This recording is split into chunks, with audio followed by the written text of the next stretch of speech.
think, first and foremost, the obvious ones are the regulatory uncertainty that we've seen both in Europe and the US.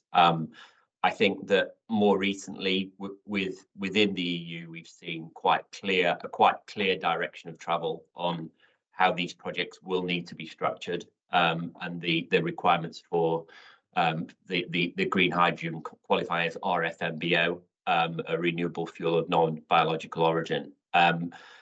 I think it's not helpful that there's discussion around relaxing some of these rules, and that might seem counterintuitive in the sense that, well, if you relax the rules, more projects will get delivered.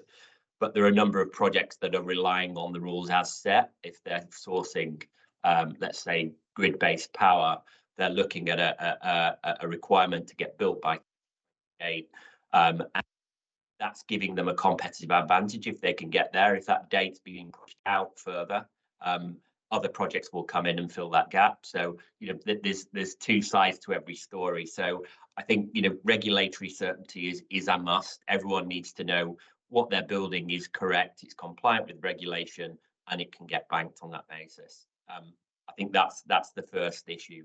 The second issue, I guess, is more around, these larger projects securing long-term offtakes that are capable of being banked. So what we're seeing is the off-takers being unwilling to sign up to 10, 15-year offtake agreements at a time when a use case might not be developed out the back end for the volumes that they're buying, and there's a lack of certainty around where we'll end up on pricing. So no one wants to have egg on the face, so to speak, to see, we'll sign up to an offtake for 15 years now, and then all of a sudden, in 2 years' time, pricing's changed and they're left exposed. So that's a real problem on our larger scale project finance deals, where banks will want to see the project underpinned by a long-term offtake agreement. So, the commitment from off-takers, and we're seeing that shifting. There are movements, but that commitment from off-takers is really needed to unlock the larger projects. And then, I guess the third area that I focus on is, that early stage planning on projects.